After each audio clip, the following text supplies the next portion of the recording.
Hello, and welcome to the Caine Interviews. I'm Shannon Caine. We've got a really interesting show for you today. We'll be talking with some of the fine people from the Unarius Academy of Science. Those of you who are regular viewers may notice that today's show looks slightly different in format. That's because I'm here in Fayetteville today, while my guests are actually in California. They'll be answering my questions from their West Coast headquarters. We'll be talking about quite a few interesting topics today, including extraterrestrial contact, past life studies, and so much more, including the history and mission of the Unarius Academy of Science. Welcome to the show. Let's get right to the first question. What is the Unarius Academy of Science? If you had to explain Unarius to someone who'd never previously heard of it, where would you start? We all have a spirit part of ourselves, and we all have a physical part to ourselves. And this has been an undenied intuitive truth that man has carried from age to age, century to century. But what there needs to be is a clarification is what that spirit is, how to use it in your life, what is the true nature of spirit, of God, of the universe. So what Unarius does is explain what is the soul, how does it work, and how can we further our spiritual progression by understanding our inner self, which is commonly called our soul. So there has to be a reclarification, a re-education on our world, because many of the spiritual teachings have lacked the true scientific understanding about what is the soul, what is the nature of love, what is the nature of universal consciousness, or God. So fortunately we have science today in the 20th and 21st century to help lay a groundwork, a foundation to help understand the nature of higher consciousness, or our God self, or our higher self. So each person is dual in nature. In one respect, he's physical. He has a physical life, and in the other respect, he has a spiritual part of him, or a spiritual life. But what is the most important? Well, most people believe it's the spirit part, the moral integrity of the person. So really, when you get down to what Unarius has to offer, is an explanation that really our true nature is spirit. Our physical nature is just temporary. And we incarnate into many lifetimes in a physical body to help further our understanding of this inner and our God self, our connection to God. So that's what I would start with is an explanation to what is Unarius, why is it called the Unarius Academy of Science?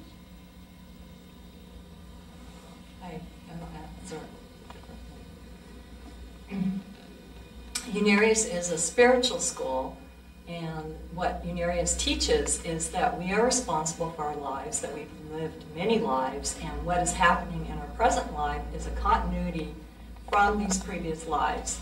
It's the effect of what's happened, what we've done in our previous lives. And so we're taught the understanding of how we can, through concrete tools, change ourselves. And whatever we're encountering in our life, we can overcome a problem, whether it's physical, mental, and many of us have experienced that. And now we have a new joy de vivre in life, more of a peace of mind, more creativity, more of a psychic ability to understand the bigger picture of life.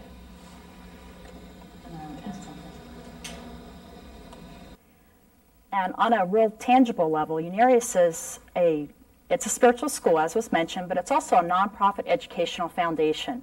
Unarius offers classes, workshops, study centers where students can get together and meet in someone's home and study. It has a comprehensive curriculum of over 90 books in print, videotapes, audio tapes, CDs, DVDs. There are Unarius centers in Canada, in Nigeria, Africa, in Austria, and home study students all around the world. So Unarius makes itself available to the soul, the individual, anywhere they live and in a variety of ways they can reach and be contacted by Unarius, contact their higher self through the teachings. Okay, how long has Unarius been operating out of its California headquarters? Unarius will be celebrating its 30th anniversary at its present location in El Cajon, California. We're very excited about that. And actually, Unarius was co-founded by Ernest and Ruth Norman, who are very advanced individuals, very intelligent individuals, cosmic visionaries. And they founded Unarius in 1954, so we just celebrated the 50th year of Unarius.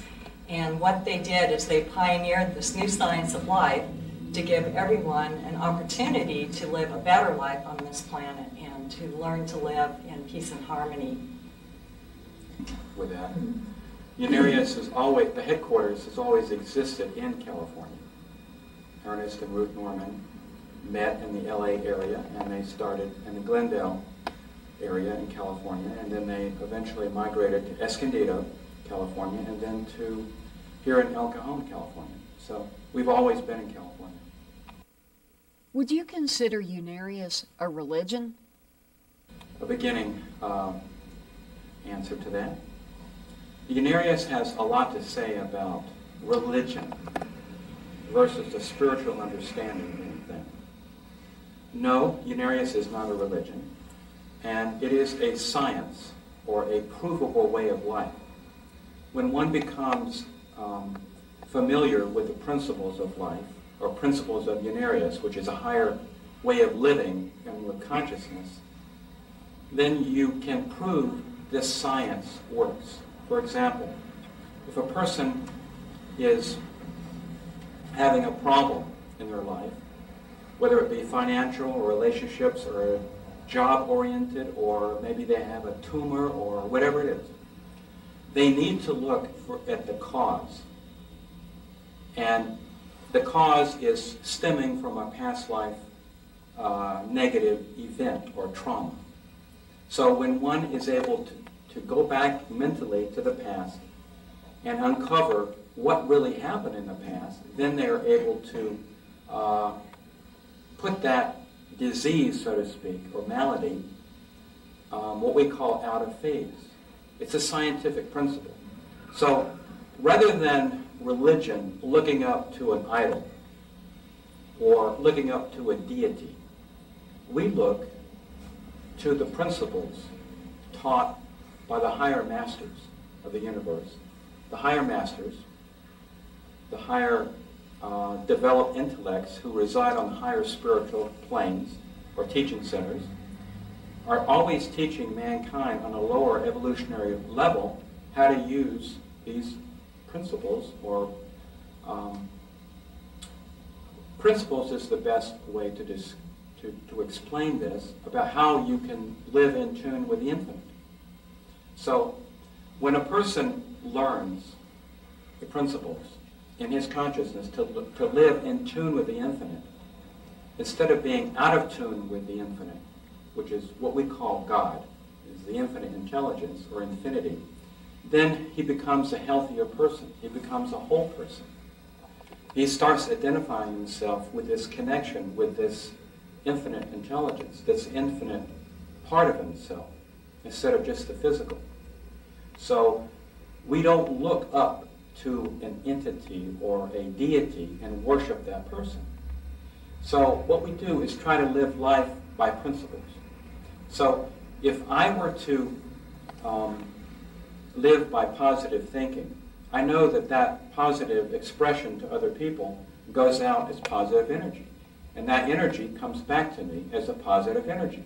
Likewise, if I extend out to my fellow human beings negative energy, hostility, anger, resentment, then what energy comes back?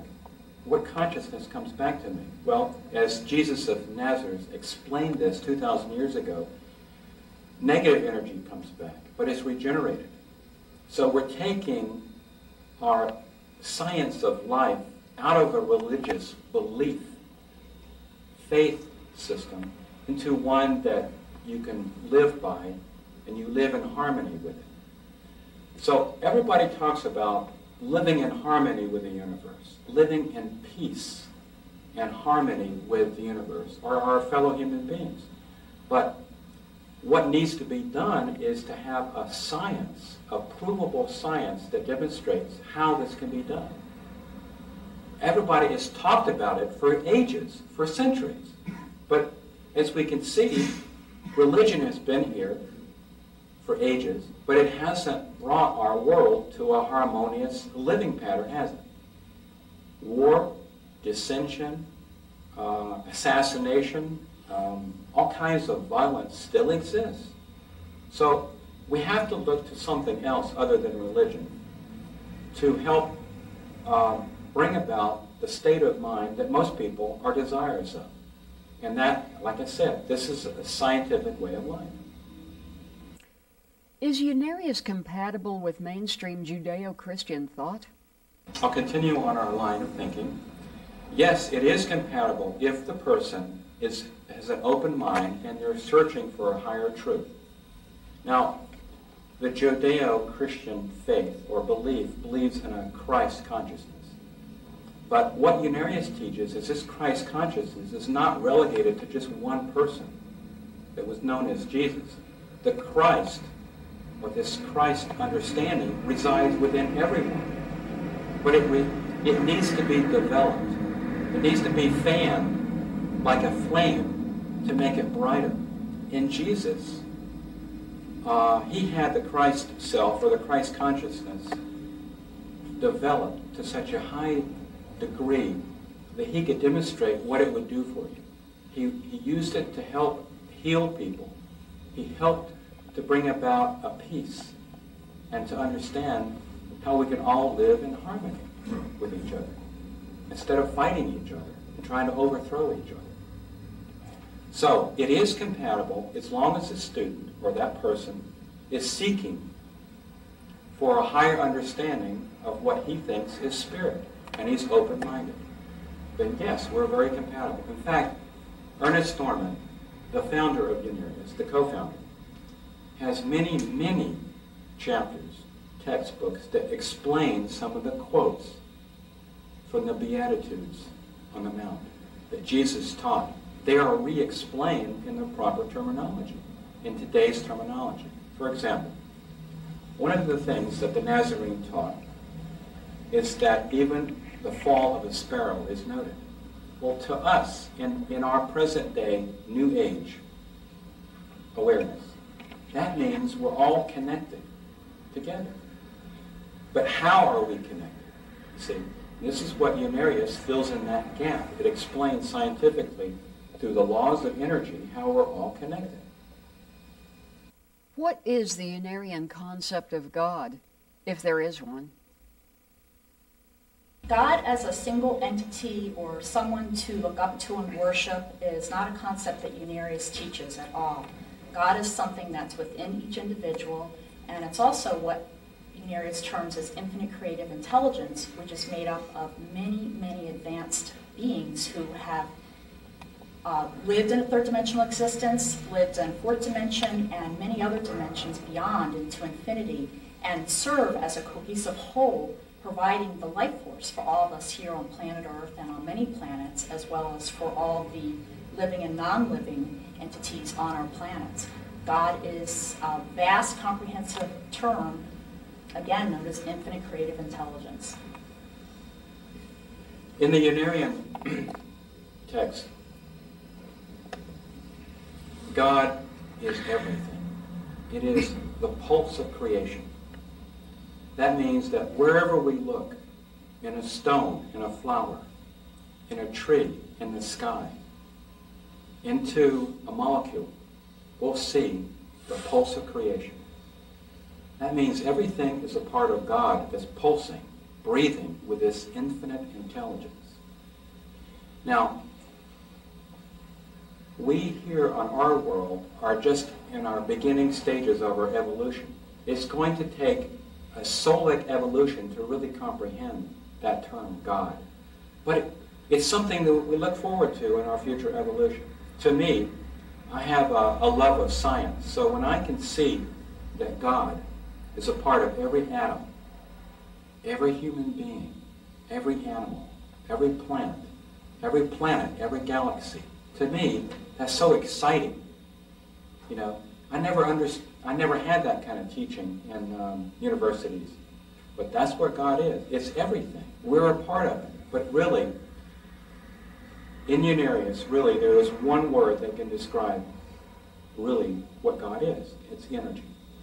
Everything is energy in some kind of movement, a dynamic movement of energy that's always creating new worlds, new atoms, and it's ongoing.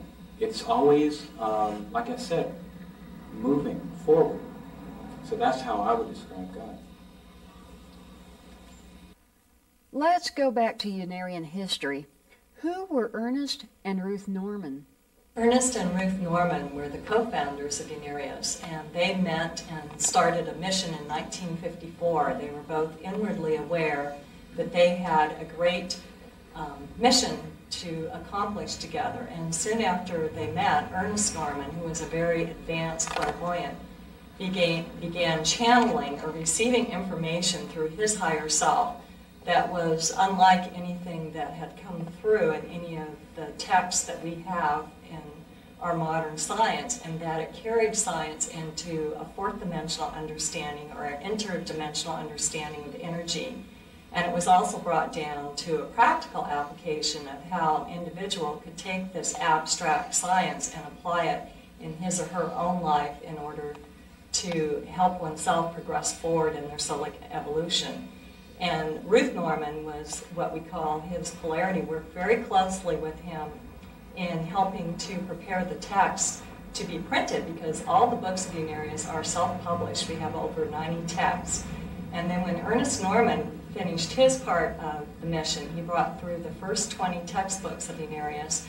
He made his what we call transition, or he left his physical body to move on to the spiritual worlds in 1971. And then Ruth Norman, and she was called Uriel, her spiritual name was Uriel, became the director of Unarius and really brought a new freshness to Unarius and taking it out to the world. There were a lot of media contacts, and she worked with the students a lot that were here in the classes to help them to understand different past life cycles that they have been involved in, and a lot of their growth or their understanding of where they've been in their past lives and those changes she put together in testimonial books, and those were also published and are available for everyone to read. Following the Normans, who headed the Unarius Academy of Science? Following the transition of Ruth Norman or Uriel in 1993, a student by the spiritual name of Antares became the director of Unarius, and he had been working very closely with Ernest Norman and in particular with Uriel for many, many years. Uriel called Antares, his Earth name was Louis Spiegel, and he later became known as Charles Spiegel and Vaughn at one point. But she called him his #1 student. He had a tremendous amount of negative karma going back many, many, many lifetimes through many different civilizations, and he had led people down the garden path the wrong way. And his overcoming was to be a teacher and a server of the infinite, and he helped many, many thousands of students over the years that he was a student, he was a teacher, and he served as the director of the Educational Foundation, Unarius Educational Foundation, until he made his transition in December of 1999. Who is currently at the helm of Unarius? Well, Unarius, being an educational foundation, is run by the board of directors of the foundation, and those are also the students of the academy. But those students, most importantly, are working through their higher consciousness or mental hookup with the true directors of Unarius, and those are the spiritual teachers on the higher planes of Unarius. And Uriel and Ernest Norman are still overshadowing the Unarius mission from these higher planes, and so the students are learning to work and go within and work together to carry forward the Unarius mission. Unarius boasts quite a number of publications. Approximately how large is the current body of Unarian literature? And does Unarius have any media outreach aside from its books? Unarius has over 90 books in publication currently, and approximately 40 to 50 manuscripts waiting to be published. We also provide the teachings in the form of audio tapes. Almost all of the books have been recorded, so someone can purchase the books on audio tapes. We're in the process of transferring the books on audio to CDs, so that format is available. We have approximately 100 videos depicting many of the teachings in many different formats, whether it's through the use of psychodrama or panel discussions or class sessions or workshops that have been produced on video documentaries that air on public access stations all over the country. Unarius also has a very extensive and comprehensive website that is probably one of the best ways that Unarius reaches new people worldwide, because as we all know, the web is free and easily accessible to anyone, anywhere, at any time. The Unarius website address is www.unarius.org, and we also have all the videos available in VHS format as well as DVD format. Does Unarius believe that we here on Earth can receive communication from inhabitants of other planets? If so, how are these communiques made? Absolutely, Unarius believes that. That's how all the books, all the information is received clairvoyantly, clairaudiently, by, as was mentioned previously, by the co-founders, Ernest and Ruth Norman, who had a development with their higher self. They were able to receive transmissions from these beings, these advanced intellects who reside on non-atomic planes, fourth-dimensional existence, fourth-dimensional planes of existence, as well as from beings who live on other planets, not only in the Milky Way galaxy, but within other galaxies, who have advanced their understanding of themselves as energy beings. They have transmitted this information to the founders, and they're transmitting this information all the time, and it's up to us to learn how to attune our mind to a higher frequency. And it's just like tuning your consciousness, like you do turn the radio dial, you turn the TV station to a different channel, which is transmitted at a different frequency. That's what Unarius teaches, that all of us have this ability to receive information, and we're constantly sending and receiving information all the time, but most of us are asleep to that. And what Unarius teaches is the tools to learn how to be open to a higher frequency, so we can feel that love, that intelligence, that information that propels us to be more creative, to be inspired, to feel joy, love in our lives, and to share that with other people. What's really exciting is that for as long as there's been human history, we have wondered if we're the only ones in the universe and if there are other people out there. And what happened in the early 70s is Ruth Norman, or Uriel, was able to make contact with people on other worlds. Actually, there were many different planets, I believe over 80, that she contacted over a period of several years. But specifically, there was individuals on 32 other worlds that she contacted, and what she became aware of was a master plan for Earth to become part of this interplanetary confederation in our future when we are ready for that. And in the meantime, she was able to help all these individuals on these other planets who were in, some of them, very dire straits, had similar problems or even worse than what we face here in our world, with environmental problems, war, overpopulation. Drugs. Slaves. And she was able to make them aware of an opportunity to learn how to overcome their problems through contacting Unarius through an electronic device called the lens, and they could download information about anything that they needed to help overcome their problems, and also teaching through their schools, through their education, this new science of life, so that individuals would be able to work with their own individual problems. And so these worlds have progressed tremendously, and they're waiting for us now. They're waiting patiently. They know that it takes time for us to wake up here spiritually on earth, but they're waiting to come visit us. And when we're ready, they're not coming here to take over. They're coming to offer their love and their wisdom and share their high technology with us. But of course, we have to be ready for that and to use it wisely. So we have a very exciting future to look forward to. Now also, if I may add, Unarius doesn't worship ETs or extraterrestrials. There are elder brothers. You see,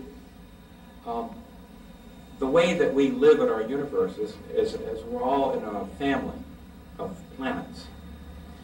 And we all act and interact together as brothers and sisters. That's what we're supposed to do. Well, if one planet gets to a situation where it needs help, it has overpopulation, it has the inability to grow proper foods or enough foods to properly feed everyone, or whatever the situation would be, wouldn't it be logical that other more developed elderly planets could lend a hand and help out?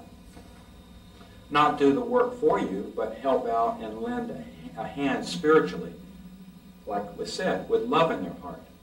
Well, the history of our galaxy hasn't been that way. It has deviated from this brother and sister relationship. So what we need to do as a family of planets, is to get back on track and work together as a union, a family. Sort of like the United Nations. Look at all the help that was given to the tsunami earthquake victims, how the United Nations helped to bring together aid and assistance to these people in need. Did the people in Indonesia and Sumatra or Sri Lanka look up and worship these people in the United Nations? No, no. Similarly, when he talks about extraterrestrials, Unarius doesn't worship these people.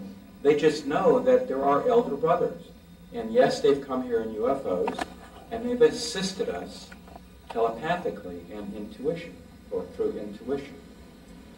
But the time is coming close for them to physically land on our world and would open up their hearts and their minds and help share what they've learned in their evolution, you see, into a more spiritually way of living. So a lot of extraterrestrials know that planet Earth is kind of backslid in its spiritual understanding for too long. So they're waiting, like was said. They're waiting for the opportunity, the open-mindedness, the love and the peace for them to be invited to help out and to come and land in peace. What are some common misconceptions about Unarius? Well, one of them I just mentioned, that we worship extraterrestrials. We don't. And we understand why it is in the human psyche to want to do that. We understand that. But we don't, that's a common misconception, is that we worship these extraterrestrials. We don't pray to them. Like I said before, there are elder brothers and sisters who have already developed a higher spiritual understanding and a higher technology so that they're willing to share that with a planet that wants to use it for positive, peaceful purposes. Another misconception is that some of the great advanced intellects that have visited our planet have been inspired by the higher Unarian Brotherhood, like Albert Einstein and Nikola Tesla, Leonardo da Vinci, Krishna, Buddha. Again, they are our elder brothers and sisters who have incarnated here as advanced spiritual teachers. We do not worship these people. We're not substituting, new gods, so to speak, or we have a pantheistic understanding where we have the desire to worship many gods. We don't worship anything. We try to understand how we work, how our spirit works, and how we can join the two together and live a more peaceful, harmonious life. So it's another misconception, I think, that we, just because we look up with great respect to these advanced intellects and geniuses that have visited our world, doesn't mean that we worship them.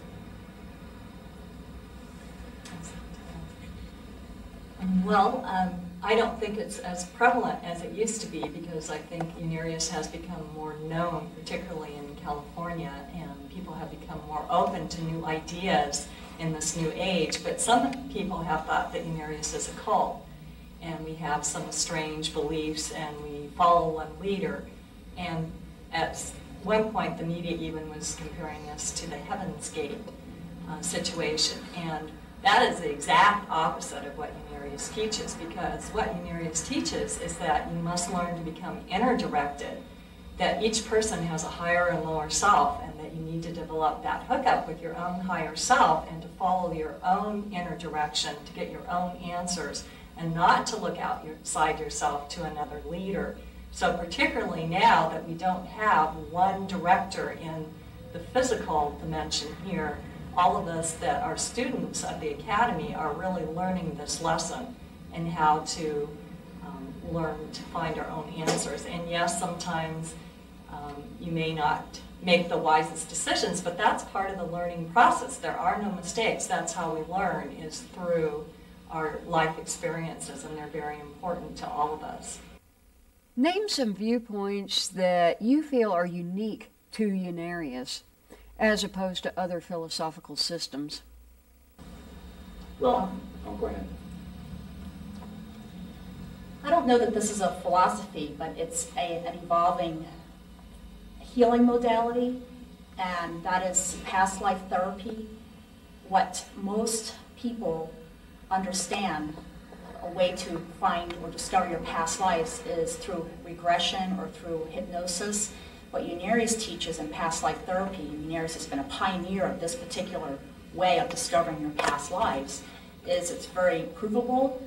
Unarius has provided the tools, and in no way, shape, or form are students encouraged to look outside of themselves for the answer, but are taught through the various tools and books and texts of ourselves as energy beings in what is known as, all of our experiences are stored in our psychic anatomy, which is our, what has been termed the soul. But within that psychic body are the different experiences, and also we're learning how to tap into those experiences to change the bias of what's affecting us today, so that we can no longer be fearful, emotional, reactionary. And once we have the recognition of what that past life causes, we're able to change the bias. We have a lot of help from the advanced spiritual beings who are constantly projecting that love and healing energy to us. We experience freedom, we experience peace of mind. And that is very different than paying somebody to get a reading at a psychic fair, or go to a past life therapist who will put you under hypnosis, and there may be a healing that results, but it's not the same as having to do the hard work yourself and really get in there and dig deep and analyze and look at what's happening in your current life and seeing how that's being outpictured in the present, and it has its continuity from the past, and then taking personal responsibility for what you set in motion in your past and seeing a tremendous change. And that's evident throughout the testimonials that students have related, throughout the Unarius Center, through all the fruits of what have manifested in the students' lives through the study and very hard application of past life therapy. And it's wonderful science, and I don't think there's anything like it on planet Earth. We don't want to keep this information from people, but let them know this is how you can live a better, creative, peace-filled, fun, enjoyable, spiritual life. Another, there are so many misconceptions, or the way that Unarius differs in some ancient philosophies. For example, karma. Karma needs to be re-understood in a scientific proposition. There's a lot of Eastern philosophy that say that you have to indulge in self-punishment. What's the term called? Self-flagellation. Yeah, self-flagellation as a means of atoning for one's karma. It's one thing to know about what karma lies in your history and your soulic evolution. It's quite another to know how to undo it, how to cleanse yourself or how to heal yourself from your past karma. This is where Unarius really differs. We do not believe in self-flagellation or self-punishment, where people lie on a bed of nails in order to undergo such extreme pain that that somehow absolves you from being healed of your karma. No, quite the reverse. What that does is that compounds the karma. That makes it twice as worse. So in a future lifetime, you're going to have to deal with those issues. And how many times have you know people to really psychically or mentally or psychologically self-flagellate themselves? See? So you have to understand how to love yourself. And when you can forgive yourself of the transgressions against your fellow human beings, and you know the mechanics, you know the ignorance of spiritual principles that got you into that situation in the first place, then you know how to heal yourself of it. As was mentioned by Tracy, past life therapy is the way that we teach, is by mentally going back into the past, identifying what you did in the previous lifetime, or what was done to you, or whatever it was, and then letting that go, you see. Let it go back to the past and not keep bringing it into the present. So that's one of the things that Unarius differs on. Another one is, I would say, the nature of the mind. Where is the mind? The mind is not here in the physical or the brain, you see. The mind really exists in our psychic, our spiritual body, that exists in a fourth dimensional state of being. It's not visible to our everyday conscious, awareness. So the mind nor the seat of the soul is located anywhere near or inside the physical or the brain structure. It's not there. We are connected. Our brain is connected to this spiritual body, we call the psychic body, through energy waveforms. And the thinking really is occurring in our inner self, our spiritual self. But in the mind, in our conscious mind, we're receiving a part of that transmission, you see. So when one starts to understand that the mind doesn't exist in the physical, it exists somewhere in a higher dimension, so to speak, then you can extract the reality out of situations. Our emotional states of being, how to become more objective with issues and situations. See, we can refocus where our mind really is. So that's another thing that Unarius differs greatly. The mind is explained by the many different chapters and diagrams in Unarius. Dr. Norman explains it beautifully. What is the mind? How it works? How is it connected to our body? What happens when it's not connected very thoroughly or very healthily? There's just so many different misconceptions, or the way that we differ with things.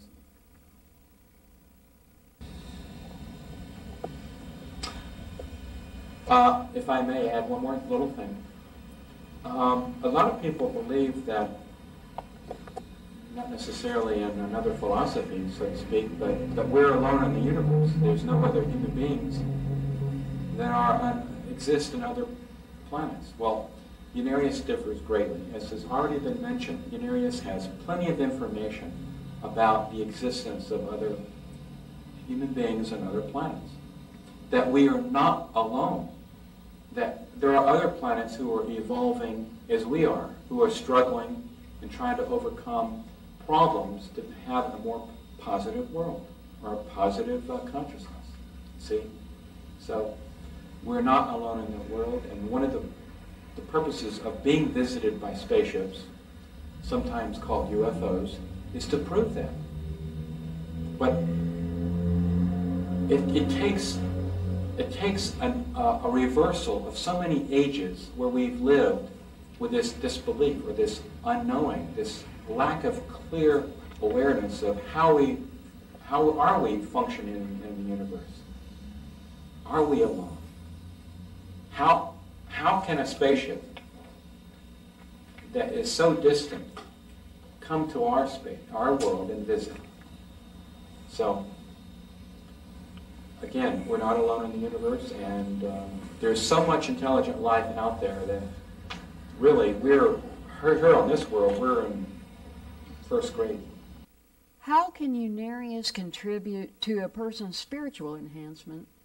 Well, we have touched on that in our answers tonight, but that is really what Unarius is all about. And Unarius is about learning about your true identity as a spiritual being and how you can progress yourself so that you no longer need to keep incarnating lifetime after lifetime on physical planes or planets and going through the same situations, the same problems. And so what Unarius is doing is giving you the information, and then you need to take that information, make it a part of yourself, to prove it to yourself by applying it to yourself and learning to understand that you are the cause of your present dilemmas. And then by doing that, and when you overcome these negations and these blocks and shocks in your psyche, what happens is that you open up your third eye and you develop a stronger hookup with your own higher self, and therefore you're becoming more spiritual, because the beings that live on these inner planes, this is how they function there. They don't have the material things that we have. They use their mind. They have an understanding of energy, and they use their mind to create everything that they need there and to be able to function on these inner planes. So that is what we're beginning to learn through studying the Unarius texts and applying these teachings to ourselves and learning that we're energy beings. I'll also answer that, and one of the parables or fables, I should say, that exist on our world is that of Aladdin's lamp. It goes like Aladdin found this lamp, and he found that it was tarnished, and it had residue on it, and so he took a cloth of some sort, and he started cleaning the tarnish off of this lamp, and it started becoming shinier, and all of a sudden a genie popped up. A genie that now gave this Aladdin, granted him some wishes. Well, for us, spiritual enhancement is removing the tarnish of past lives. When we can remove enough tarnish through past life awareness or past life therapy, because that's where the tarnish comes from, is past life psychic shocks and the negativity that have occurred, then what appears is our third eye, that enhances our ability to see inwardly. We get to see the inner planes, the higher spiritual beings as they come to us, as beautiful radiating sparks or pinpoints of light. And we get to sense the higher beings, the ones who are our teachers. We get to sense their presence.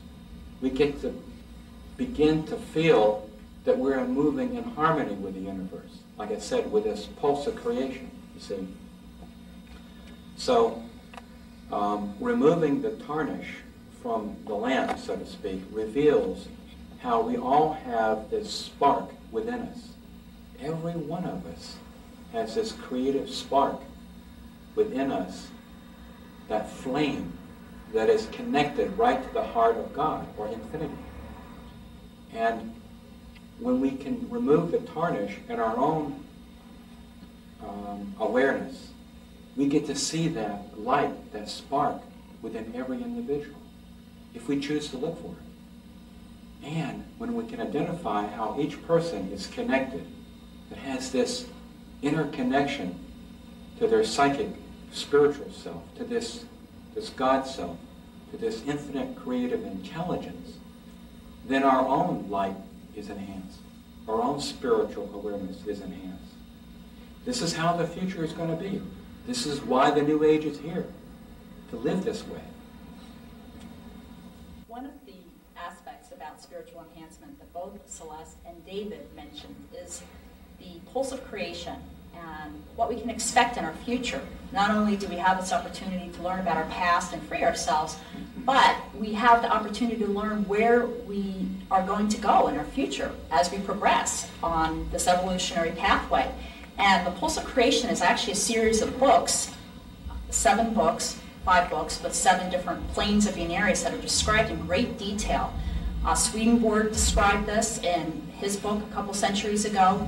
I don't recall the name of it. However, the Pulse of Creation books describe the plane of Venus, the plane of Muse, the plane of Orion, and the rest of them in such beautiful detail. And many people have seen these psychically and think that this is what heaven is. And it is a heaven world, but they're actual planes of existence where we will go in future incarnations and in between lives. This is where we go and learn and come back with more information to then apply and learn in our next evolution, next lifetime, in a third dimensional plane of existence. We also have the opportunity to visit these planes in our sleep state. And many times we wake up and we have an answer to a problem that we didn't know. We all of a sudden are more creative or do better in our job, some skill that we now have enhanced or didn't know that we have. And it's a result of visiting these beautiful planes of existence. May I follow up with that? Exactly what Tracy was saying about our creative inspiration coming from these 7 celestial planes. Emanuel Swedenborg described it in his book called Heaven and Hell. For example, take the person Beethoven or Mozart, and they were known to have created works of music or composed music at a very early age, almost as a child genius, right? Well, they have been trained before they even incarnated here on the plane of Muse, for example, devoted to the inspirational arts. So that's why they had this genius, like proclivity to be creative, to create new works of music. Is they have been on the inner planes, the 7 celestial planes we call the Pulse of Creation series. And they brought through the compositions, the symphonies, etc., that they composed when they were on the inner worlds, in the life in between lives. Similarly, when we remove the tarnish from our past lives, we can learn to do the same thing. We can learn to be that creative genius. Painting, writing, music, whatever it is that you desire to do. That is a spiritual enhancement. That's your connection to the inner worlds. This is where all mankind is evolving to, is this, to graduate to the inner planes, to the spiritual planes. What is the Unarian view on reincarnation? Well, Unarius teaches the understanding of reincarnation as the continuity of life, that we live many lives because we're an energy being, and energy can't be created or destroyed. And everything that we've ever done or said, or all of our thoughts, are stored in the form of energy waveforms and what we call the psychic body, what has been called the soul, much like the hard drive in a computer. And this is what is playing out in our life in the present. It may not be exactly the same because time moves on, so the buildings may look different, etc. But this is why we're attracted to certain people, places, and things, is because they're familiar to us. We've experienced them before. And we have the opportunity, with understanding the science behind reincarnation, with the concept of energy and how energy functions and how we function as energy beings, so that we can evolve as spiritual beings and move on in our evolutions, as we mentioned before, so that we no longer need to incarnate in a physical body. Once we've learned the lessons here, we can move on to those beautiful inner planes. When we're able to live there and have that hookup with our mind and can use these principles. But the wonderful thing is that reincarnation is moving forward. It's a progress in your evolution. So the concept is false that you can become an animal. That would be going backwards in our evolution, because Homo sapiens, or human beings, are unique from animals. We have a higher self. We have an awareness of self that animals don't have. They haven't reached that point yet in their evolution. And so we have higher consciousness, and everything that we learn about ourselves becomes a part of our higher self, a permanent part of ourselves, and that stays with us forever. And that's how we can live the life that we do now, how some of us have certain talents or certain proclivities, certain skills, certain interests, is because we've developed these in previous lifetimes. When you studied history as a child in school, you memorized dates and leaders and possibly, what took place. But when you understand reincarnation and you look at history, like the Roman days, the Grecian civilization, or Atlantis, you study history with a whole new set of eyes. It's exciting to look at history and know that you were part of it, and you're trying to see how you could identify yourself, what your part was. It's exciting. It's a new way of living. This is what our whole future is about, to incorporate reincarnation into our everyday thinking. How would one go about discovering the details of his or her past lives? One of the aspects about discovering our past lives, or discovering a past life, is that the clues are right there in our everyday life and everything that we're doing. And the details aren't as important as understanding the motivation that we had in a past life that's affecting us today. One of the tools that we use in Unarius is called the Journal Approach to Past Life Therapy. And there's several different ways that we record different experiences that we have in every day.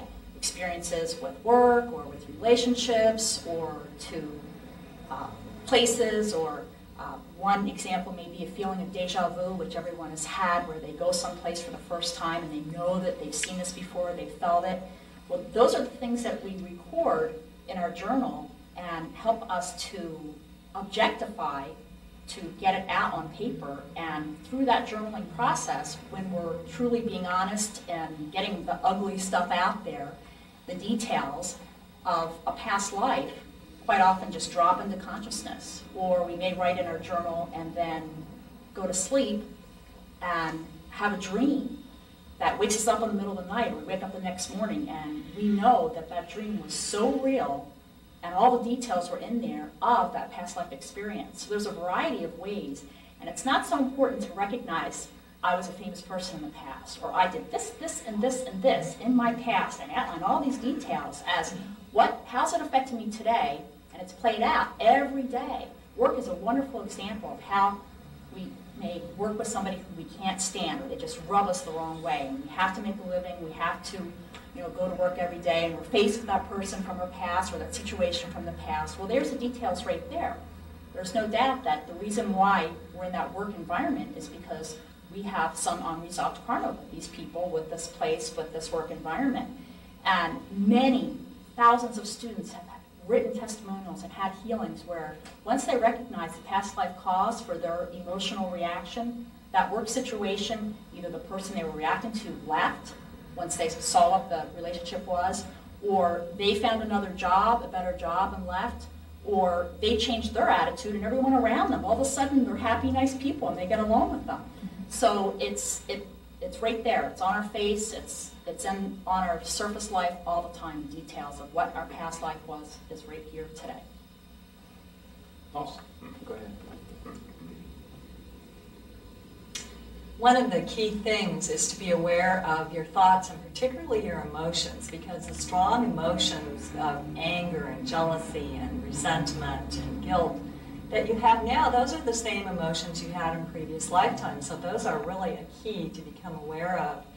So we have this constant stepping outside of oneself and trying to be objective. It's almost like you're watching yourself in life and then trying to analyze and going within and asking questions. And when you do that, you open the portals of your consciousness to receive new information.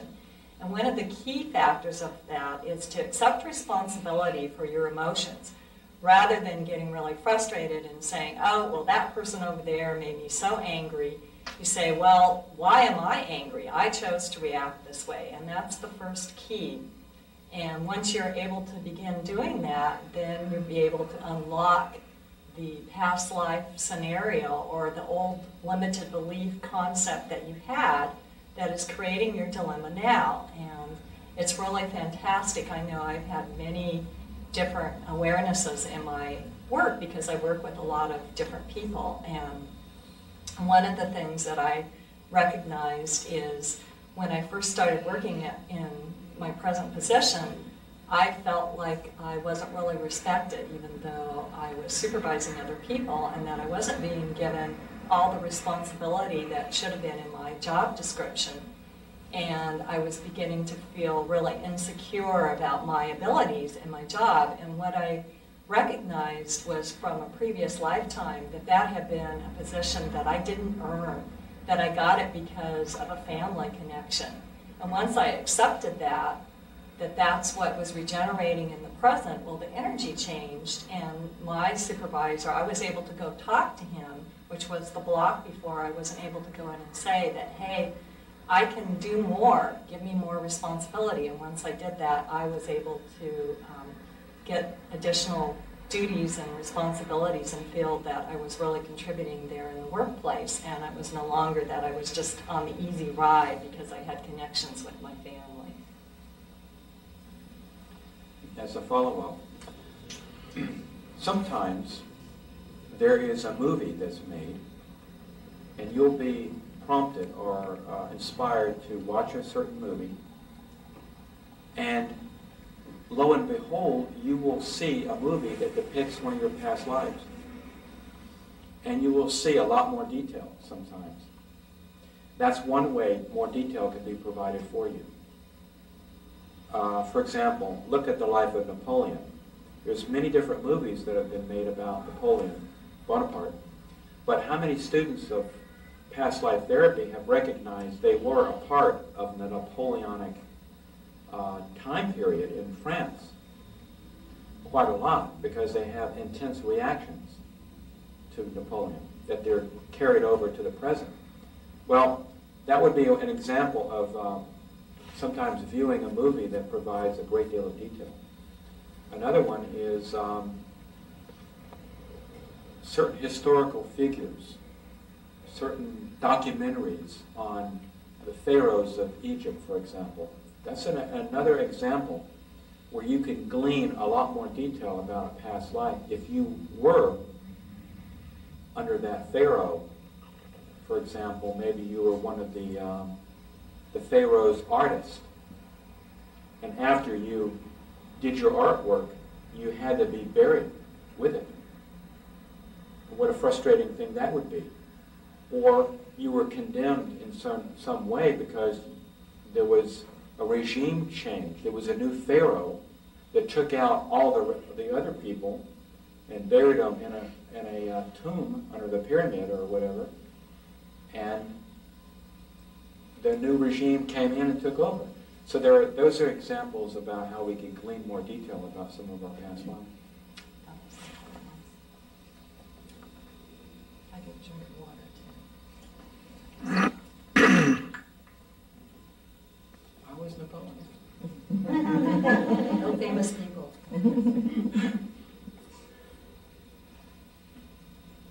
Whenever you're ready. Okay.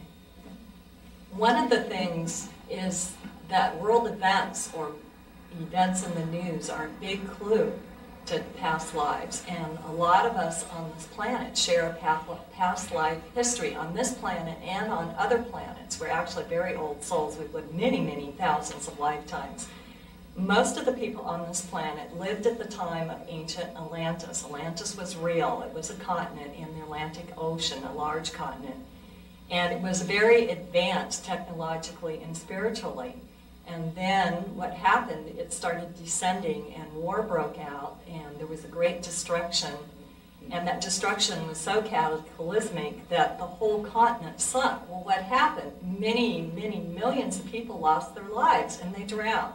So what can we look at right now that is going on in our world? The tsunami. And that is a regeneration. Of course, it's not nearly as great, thank goodness, as Atlantis and the sinking of a whole continent, but thousands of people did lose their lives, drowned in the tidal wave. And that's what happened at the time of Atlantis when this continent sunk. There were huge tsunamis and tidal waves.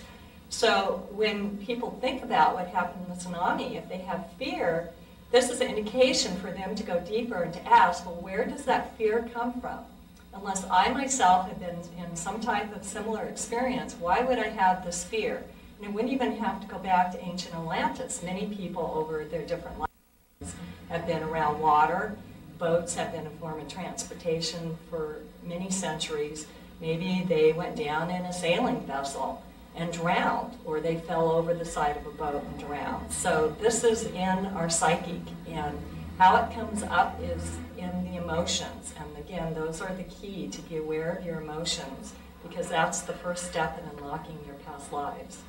Do you feel that our planet is in a downward spiral? Is mankind devolving instead of evolving? If so, what could be done to overcome this negative trend? Well, I can make a beginning. Yes, the Earth plane is going backwards in its evolution. It has been going backwards for hundreds or not, maybe thousands of years. What is needed is a new spiritual understanding that Unarius offers that will help align the person to their true nature, their spirit nature, and begin to live with one another as brothers and sisters in harmony. Just like Jesus said 2,000 years ago, we must learn to love one another and live together in peace. Past life therapy is a very powerful tool to accomplish that. But there have been many spiritual teachers that have come to our world, and they have tried to deliver some spiritual teaching that would help mankind move forward. But what happened was, quite often, there was so much opposition to that person. They were either assassinated, gotten rid of. Their teachings never really developed. Gandhi was assassinated, and Jesus was assassinated, and there have been others that have come here with a higher spiritual mission, and their mission was aborted or deviated. And look at what happened to Atlantis, you know. It was a very beautiful civilization, both technologically and spiritually, and because we reverted in our spiritual practice, we actually allowed the whole continent to sink and blow up. The same thing took place in Rome or Greece. For example, Greece had a beautiful golden age. Beautiful philosophers or beautiful artwork, sculptures, statues, great philosophies, you know, that were brought into this world, and the negative forces gained control. There was much warring and faction fighting and disputes going on that it eventually caused the fall of Greece. Well, planet Earth has been going through this cycle where there have been beautiful, positive civilizations, and they've fallen. They've just haven't been able to grow and extend for a lengthy period of time. And that's because we all lack this true understanding of where we've been, where are we going, what's the purpose of life, you see. So when we uncover our spiritual identity, we know that we've lived before. We know about karma. These are vital scientific and spiritual principles that we must interweave into our life so that planet Earth can move forward.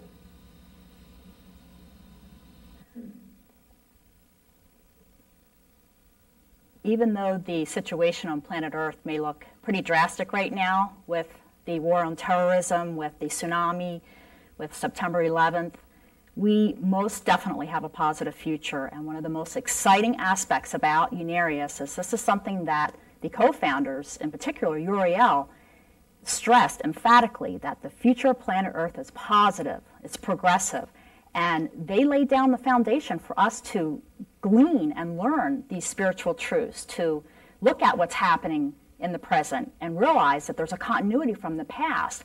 But even with September 11th, which was a disastrous occurrence on our planet, and so many people, I don't think, were aware that we had such a problem with terrorism. And what happened was all the communities, all the planets, all the people on our planet started to pull together and say, hey, we don't want this anymore. Let's learn how we can work together. The same thing's happening. We're seeing that with the massive relief effort with the tsunami. So these, what appear on the surface as very negative occurrences, are actually causing people to work together. It brings out the best. It gets people to think about, wow, that could have been me. How would I handle it? And if I'm fearful, what do I need to learn from this? How can I help? What can I do? How can I work together? And there's a real grassroots effort going on our planet, in our country, in the United States of America. We saw this with the recent election. There was a tremendous backlash of who was going to become a president. And one of the positives that happened were more and more people on a grassroots level with the ability to communicate via internet started communicating back and forth. Information was shared. People are learning more about what is happening, what's going on, and how we can work together so that each one of us can take personal responsibility and contribute to making the world a better place. So not only is it, let's depend upon our leaders, but let's do what we can on an individual basis. And that's what Unarius provides, are the tools for us to accept personal responsibility and to take action, whether it's just simply being nice to your neighbor and smiling and saying hello and carrying that love frequency, or doing something more drastic. Some people are flying to Sumatra, to Indonesia, offering their help, being of service. And no doubt the people that feel prompted to do that are turning around some of their past negative karma with these souls, with perhaps in the time of Atlantis. They may not be aware on a conscious level of what they're doing, but yet they feel prompted to do that. So we have a positive, progressive future, and each one of us, through our positive actions and taking responsibility for our lives, are making that a reality. And I, for one, look forward to it. Is there a ritualized aspect to Unarius? I mean, are there any specific rites and rituals that Unarians perform?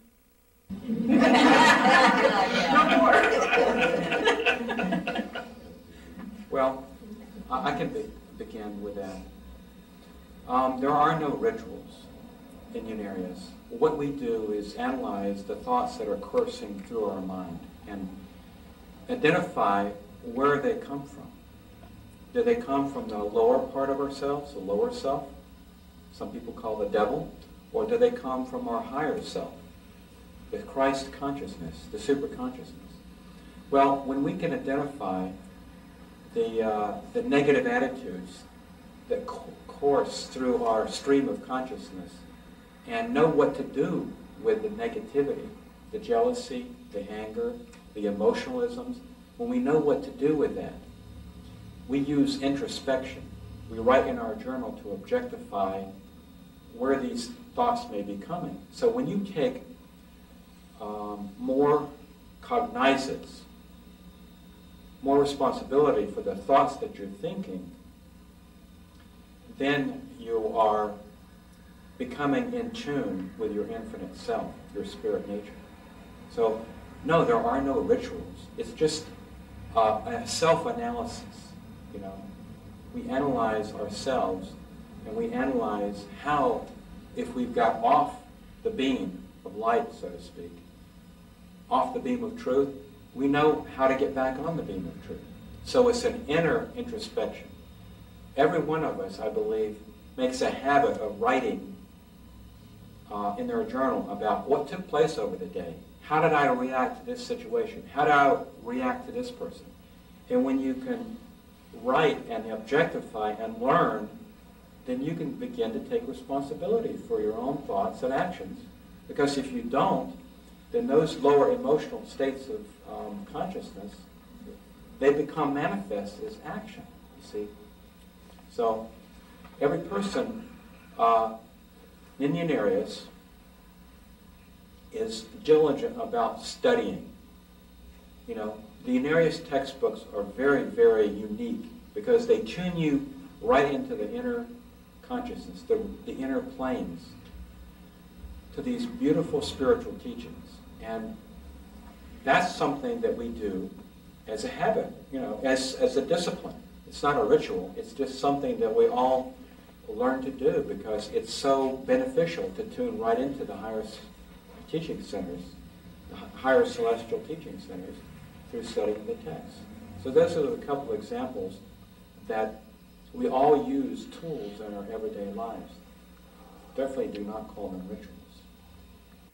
In addition to encouraging ongoing scientific investigation, does Unarius also promote involvement in the arts and humanities? Well, becoming, are you ready, Kevin? Yeah, we're ready. Thank you. We have a wonderful video film called The Creative Spirit, and what Unarius teaches is becoming more creative.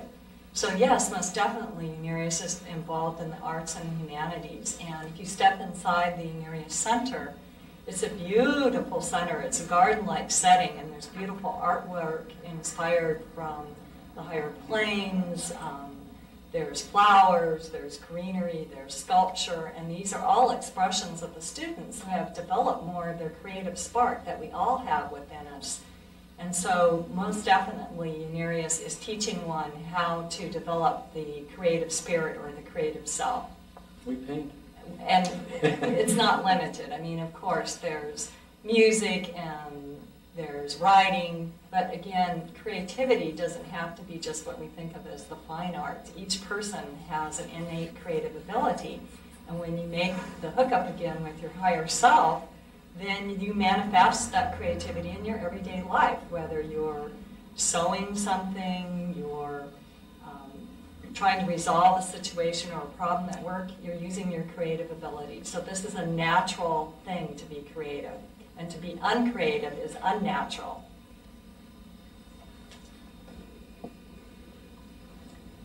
One aspect that I love about the creative process that Unarius teaches, and is evident all over our planet, is that when someone is truly inspired in this creative process, it carries a higher frequency that is felt by anyone who reads, hears, watches, touches, whatever that creativity is. And one of the best examples is the painting of the Mona Lisa by Leonardo da Vinci. Anybody who sees that painting is touched by it. And I had the opportunity 10 years ago to see the painting in person. And I thought, well, when I saw it, it was small. I was really surprised at how small it was, hanging on this huge wall in the Louvre. And all these people were standing around and taking pictures of it. And I was reacting and angry that they were taking pictures because it's going to ruin the painting. But as I stood there and looked at this painting, I could feel the tremendous love that Leonardo da Vinci impinged through his development with his higher self. That energy was going out to me and to everybody that sees that painting, and it's regenerative in nature. And Leonardo da Vinci was actually painting his biune, his polarity, his spiritual polarity, who we know as Uriel. And hence one of the reasons why the painting meant so much to me and carries that love frequency. So that's an extreme example of a master who developed this ability to bring through inspiration. But the same can be said for the Unarius Choraleers who perform all over. Every time I watch and listen to the Unarius Choraleers, they're attuned to their higher self, and their channels for this love being projected to them from the Unarius brothers that goes out to everybody that hears, everybody that watches them. And you feel that, and you feel changed, you feel uplifted, you feel really good. You want to hear more. what about healing? Do Unarians believe in spiritual healing? Yes, this is what Unarius is here for, to teach man how to heal himself. Physician, heal thyself is one of the things that Unarius goes by and believes very strongly, because all of our problems were created by us in a previous lifetime. Even though we were ignorant of life's true principles or the spiritual truths, out of ignorance we tend to create problems because of the way we act out of ignorance, the way we treat other people, and hostility and anger. Well, when we identify, as has been said before, the negative past life negation, we can heal ourselves of that past negation and learn to live in the present, not by so much being influenced by the past life thinking all the time. You know, learning to live in the present is one of the important goals that, as Unarians, we all have. So, yes, very definitely, we teach spiritual healing. This is the core teaching of Unarius, so to speak. When you have deviated from this Christ consciousness, this still small voice that's within every individual, when you deviate from that, or you're misaligned from it, then you tend to do negative and destructive things. When you realign yourself to this inner self, this God self, this infinite part of your nature, when you realign to that, positive flows, you see. So it's the same thing as when you want a healing for some issue. It's really a spiritual healing in a sense, because you're realigning your physical expression to that of the inner God self, or the Christ consciousness. What's wonderful about spiritual healing is that you're truly creating a change in your psychic or your energy body. So if, for example, someone has cancer and they become ill and they're treated with the traditional method, they might overcome the cancer in a physical sense, but if they truly haven't become healed on a spiritual level to really understand as a soul that they were the cause of that they aren't a victim, and to learn the lesson from it, then potentially when they reincarnate in a future lifetime, they may incur a cancer again, or maybe it won't be as strong of an illness, but they'll have some type of physical deformity maybe in that area of their body. So what Unarius does is gives an individual an opportunity to actually heal themselves at the soulic level, so that they no longer have to come back and face these same situations again and again. And why did they have that situation in the first place? That's what the Unarius teaching is about, and that's what past life therapy is about, to uncover the root cause of why people have cancer, or they have heart disease, or they have mental problems, and to truly be able to change that at a deep level within the energy body, to give that energy a positive bias. It can't be destroyed, it's changed. It now has a positive bias, and it becomes a permanent part of one's higher self, develops that higher self, so that you can become more the creative spirit. Your organization is known as the Unarius Academy of Science. Must one possess an intensive knowledge of science to begin Unarian studies?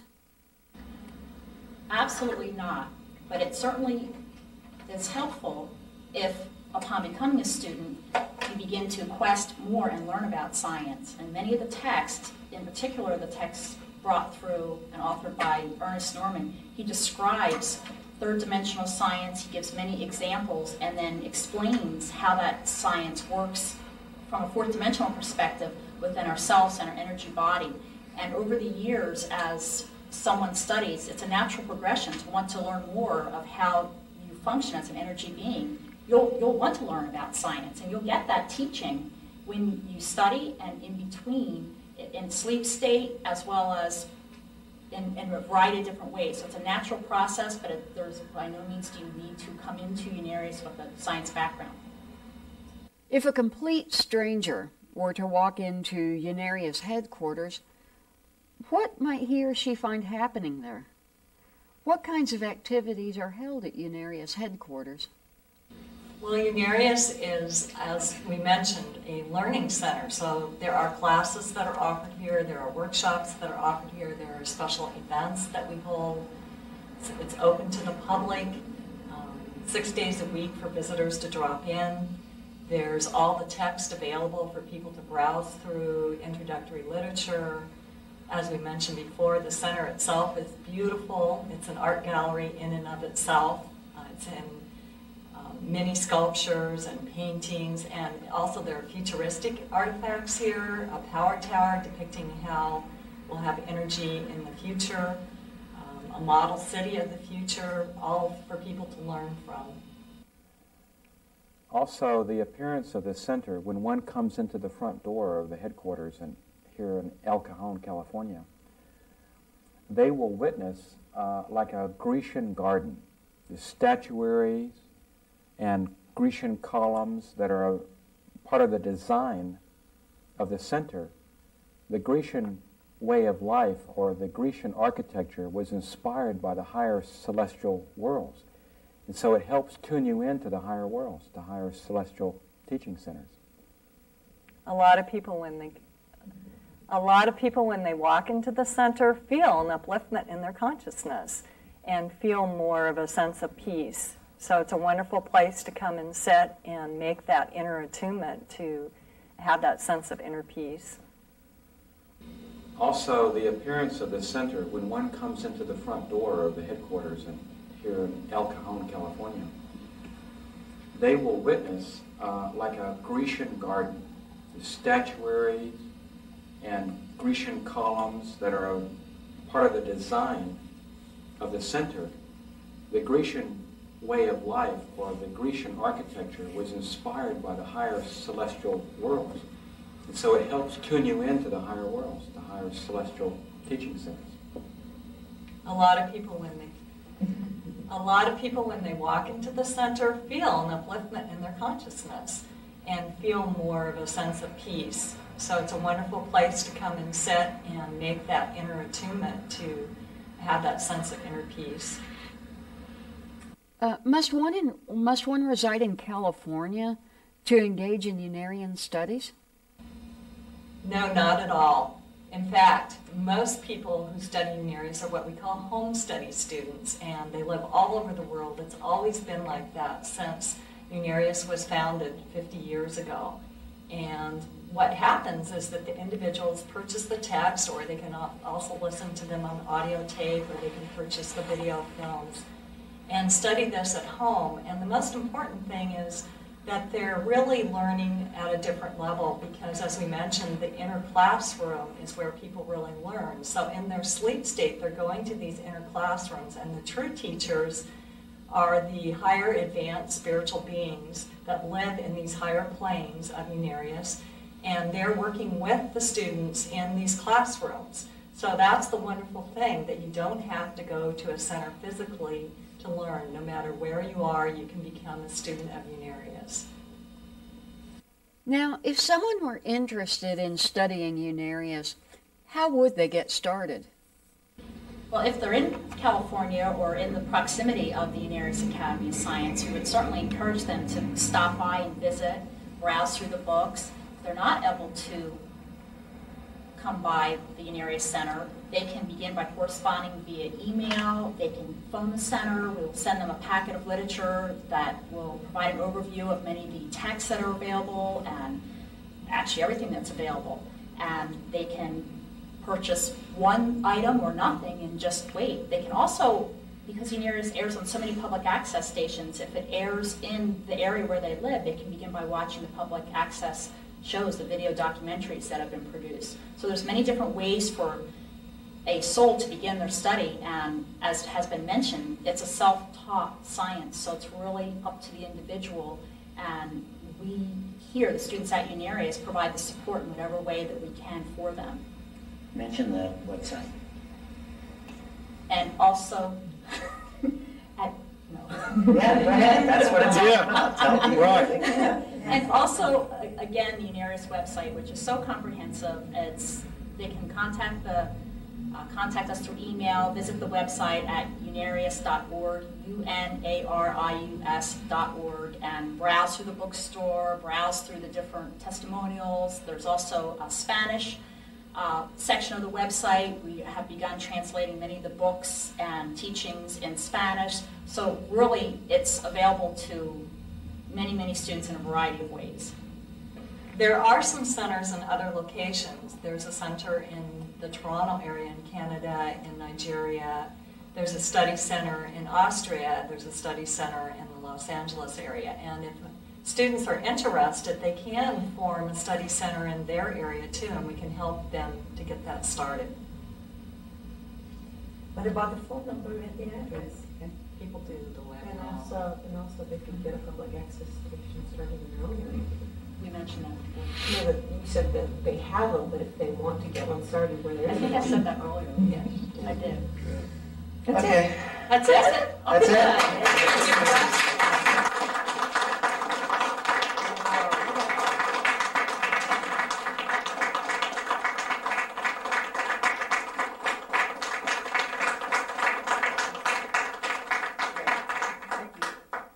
Well, it looks like that's all the time we've got today on the Caine interviews.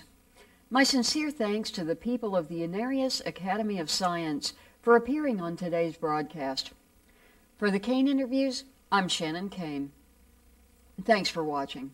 We'll catch you next time right here on Community Access Television. Take care.